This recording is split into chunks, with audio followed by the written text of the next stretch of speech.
A week after my 75-year-old father's accidental death, I received an unexpected letter. Inside were 6 keys and a note directing me to a safe deposit box.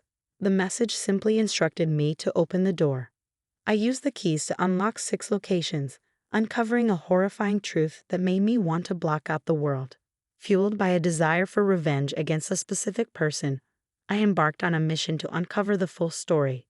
My name is Lisa Watson, and I am 45 years old. My father was the president of a welfare-related company, and my mother passed away when I was a baby, leaving me with no memories of her. The only connection I have to her is a custom-made necklace that pairs with hers to form a heart shape. However, her necklace was lost long ago, and I only have the one my father gave me. As an only child, I married Michael, an employee at my father's company 20 years ago. He was well regarded, and people believed our marriage secured the company's future. I was a homemaker who enjoyed solving puzzles, a passion shared with my father. Despite a comfortable home life, my marriage was troubled. Before our wedding, Michael was kind, but his attitude changed afterward. "Welcome home. I'll prepare dinner," I would say, only to hear, "I ate out. I don't mean anything. I'm going to bed." When I expressed my loneliness, he snapped, "You're acting all cute, and it's disgusting. I hate that kind of thing." His behavior grew colder, and we couldn't discuss starting a family. We remained childless, and by the time I was 40, I had given up on having children. 3 years ago, Michael began coming home late, smelling of sweet perfume. One day, I asked if he was cheating. He replied, "I just go to hostess clubs for business. It's part of my job. Don't complain." When I pressed further, he struck me, his eyes bloodshot with rage. "A carefree housewife like you shouldn't meddle in my affairs." Got it. At that moment, with no work experience, I felt trapped and remained silent. However, my father often said, "You can build trust with business partners without hostesses or alcohol." This made me wary of my husband's behavior, so I confided in James, my father's close associate. James, a year younger than me, was like a comforting younger brother, always listening earnestly to my concerns while keeping an appropriate distance. He held a high position in my father's estimation and occasionally visited our home for work-related matters. One day, I asked him, "James, what do you think about business partners going to hostess clubs?" His response was measured. "Times change, and so do people's approaches to work." True. Thank you, I feel better now. "If you ever need help, don't hesitate to ask," James assured me. His calm demeanor encouraged me not to dwell on the matter further. However, life took a dramatic turn shortly afterward. 1 month ago, the morning after my husband left for an overnight business trip, I received a call from the police. My beloved father had passed away in an accident. When I arrived, he was already in the mortuary, appearing as if he were merely asleep. The police arrived with my husband, James, and several company executives. "Why would this happen? Please tell me everything," I implored tearfully. The investigating officer informed me that my father had jumped from a desolate cliff. Traces of sleeping pills were found in his system, and his abandoned 7-seater car was nearby. Inside the car, they discovered a neatly typed suicide note. The letter contained the words, "I'm exhausted," and left the position of the company president to my husband, Michael. Although it wasn't handwritten, James explained that my father often created memos on his computer, so a typed note wasn't unusual. Based on their experience, the police speculated that my father might have taken the pills to cloud his consciousness before leaping. James wasn't present at the time, and no witnesses had come forward. I sincerely apologized despite being in the position of a close associate, James said, tears welling up in his eyes but managing to hold back. Even my usually cold husband, Michael, gently embraced my shoulder during this difficult moment. My father, who presided over many employees, left behind an abundance of tasks for those who remained. In the days that followed, chaos reigned within the company. For now, my husband assumed the role of president, and James seamlessly transitioned into his right-hand man. Meanwhile, I was busy handling matters related to relatives and acquaintances. Times like these made me wish I had a sibling. As an only child who had lost both parents, I felt a vague sense of loneliness despite my husband's presence. I grappled with my emotions. 1 week after my father's death, I received a letter addressed to me. Inside the envelope was another with a cryptic message. "Read this after finding a safe place." Curiosity piqued, I opened it immediately. 6 keys and a slip of paper with the location of a safe deposit box fell out. A single note accompanied them. Open all the doors. Only then will you discover the truth. Recalling my father's love for puzzles, I felt a glimmer of relief amidst my sadness. Intriguing, I thought. From that day on, between household chores, I visited 6 different safe deposit boxes, unlocking each one. What unfolded was beyond my wildest expectations. Could this be real? I gasped, unraveling a truth that sent shivers down my spine. As the events of the past played out in my mind, tears traced down my cheeks. I can't stay idle even if it leads to a heartbreaking conclusion, I resolved. With my emotions weighing on me, I set forth. One day, a month after my father's funeral, my husband returned home unusually early and offered me wine. It was a gesture he had never made before. Well, this is unusual. What's the occasion? Actually, James mentioned that you like wine, so he gave it to me. Really? I said, surprised. When my husband pulled out the bottle, I wondered what was going on. However, I did enjoy both red and white wines, having discussed them with James before. James really knows everything about our family, doesn't he? With that, my husband disappeared into the kitchen with the bottle and opener. He returned to the living room with a glass of wine in hand. I still have some work to do, so go ahead, Lisa. Thank you. Hold on a moment, I want to prepare some snacks. I retreated to the kitchen, busying myself with preparations before returning to my seat. Cheers, I said, raising my glass to take a sip. My husband's expression twisted, and he squinted at me. Seeing his reaction out of the corner of my eye, I couldn't help but smile inwardly. An hour later, my husband scrutinized my face suspiciously. Hey, has anything changed? Not really. Oh wait, is it because I'm still awake? Surprising, isn't it? Huh? What are you talking about? Enough with the act. You drugged the wine with sleeping pills, planned to drive me somewhere, and then throw me off a cliff like my dad. But it won't work. In truth, I had been investigating my husband's room until that day. I found a bottle of sleeping pills hidden in his desk drawer. I discreetly replaced the pills with identical-looking supplements and returned them to their original place. His trip to pour wine in the kitchen was actually an opportunity to mix the sleeping pills into the wine. Why are you snooping around my things? Those pills are for when I can't sleep. I don't need your transparent lies. Actually, something like this was sent to me recently. I dramatically spread out the letter and 6 keys on the table. I opened all the doors. Inside were thin papers with scattered words. I layered the 6 flimsy sheets, and lo and behold, they formed a complete sentence. The one who killed the president is Michael Watson. Danger is also approaching you. Take a good look. I pointed at the finished message.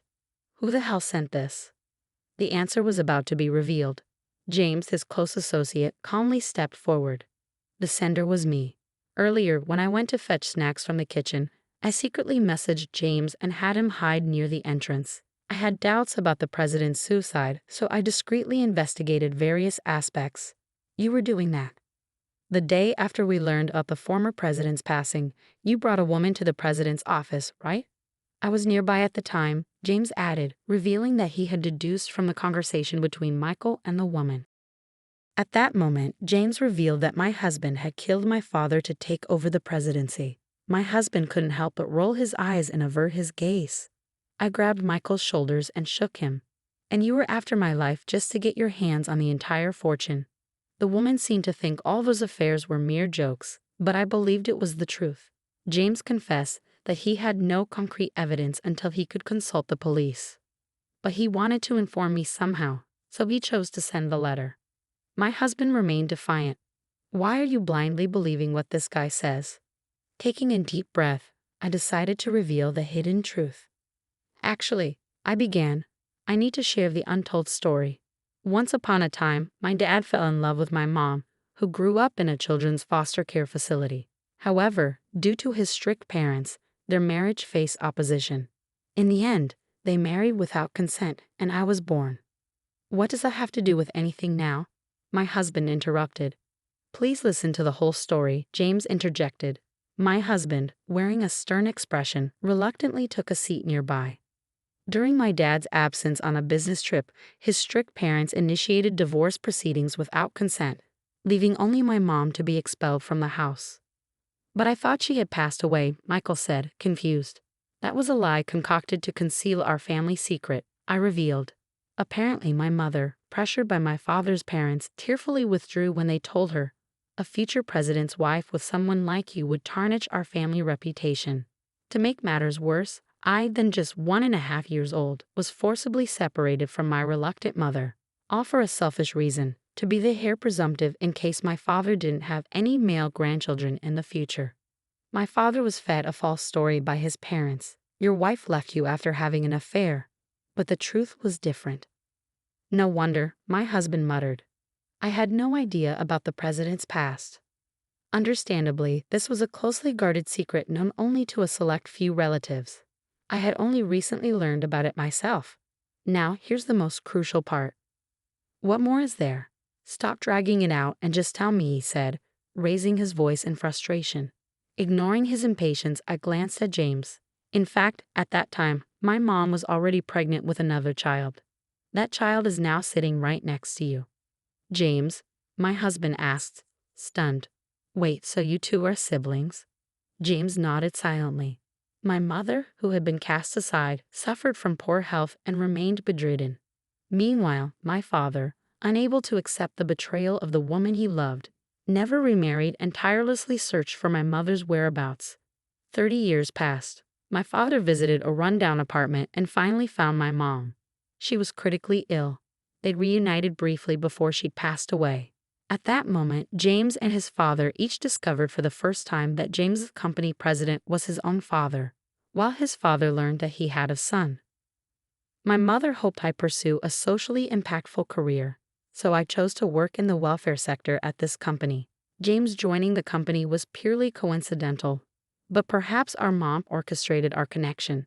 I continued. James, his eyes welling up, revealed, my father once considered promoting me to a high-ranking position and publicly acknowledging our relationship.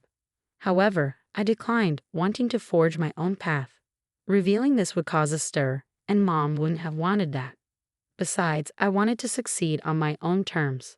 Despite rejecting my father's offer, James' exceptional abilities led him to become the president's trusted right-hand man even without nepotism. The truth had finally come full circle. On my mother's monthly Memorial Day, the president would unfailingly visit my home to share memories of my mother. He was planning to come over the day before his fatal accident. Right, I confirmed. Yes, but for some reason, he didn't show up without any notice. It was unlike him. According to James, my father always called when plans changed. However, this sudden silence struck James as unnatural. As he delved deeper, he uncovered evidence pointing to my husband as the culprit. That's why he sent me that cryptic letter. It's all nonsense. Where's the proof that he's the president's son?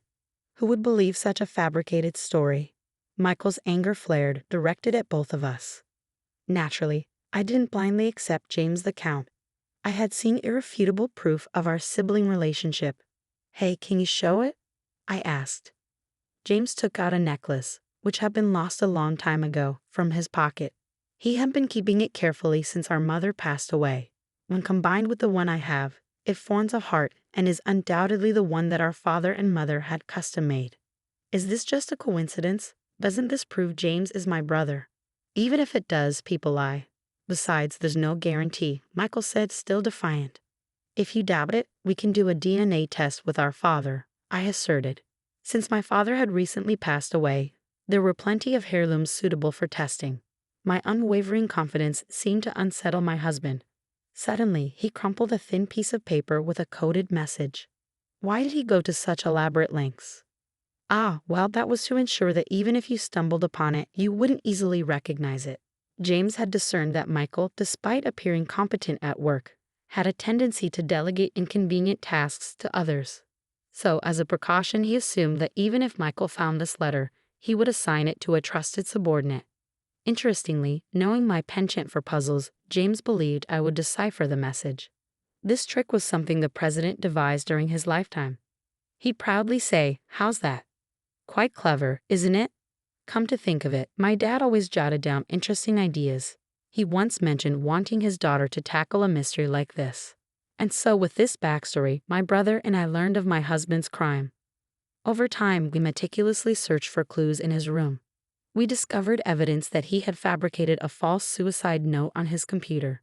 Additionally, James checked Michael's motorcycle ride history using an app. It revealed a one-way trip from the accident site back home. "You loaded the motorcycle onto the car, pushed my dad off the cliff, and then used the bike to return home," I exclaimed. Recalling the day before my father's demise, my husband claimed to be on a business trip. However, according to James, there was no such task. "Your marriage to me was probably just about money and status." On the day when Michael secretly brought his affair partner into the president's office, James discreetly followed the woman. It turned out that she was a hostess from a cabaret club. Later, James infiltrated the club undercover. The woman, smitten with James, readily spilled the truth. "Why harm my dad at all?" I couldn't wait until the old man kicked the bucket. Despite Michael's repeated attempts to retire, my father adamantly refused, James revealed. It seemed my husband couldn't bear to wait for his demise. His selfishness ignited a fiery rage within me. "We'll share our findings with the police and request a reinvestigation." "But you haven't reported it yet." "Could it be because you still care about me?" my husband retorted, spouting nonsensical excuses even at this point. James, equally baffled, remained silent. "Going to the police would have resolved it through the legal system, wouldn't it?" James asked. "But I wanted to take matters into my own hands and avenge our dad," I confessed. When I confessed my inner turmoil, Michael finally seemed to grasp the situation he was in. He apologized tearfully on the spot. Michael's face was a mess of tears and a runny nose as he looked up at me. His body trembled uncontrollably. However, neither I nor my brother had any intention of forgiving Michael, who had sent our father to the afterlife. "What you've done is a serious crime. But please forgive me." "Prepare to experience despair," I said. Afterward, with James's assistance, I handed the sobbing Michael over to the police. In a subsequent interrogation, Michael admitted to taking our father's life. With the intervention of a lawyer, the divorce was finalized. The $20,000 compensation was paid from his savings. According to reports, Michael, now confined behind bars, appears to be a mere shell of his former self. The woman, aware of his marital status, had an affair with him and also demanded alimony of $10,000. Meanwhile, James, publicly acknowledged as the president's biological son, has assumed the role of the president. His past accomplishments were duly recognized. I'll be assisting with administrative tasks at the company from now on. My brother and I will join forces to uphold the legacy our father left behind.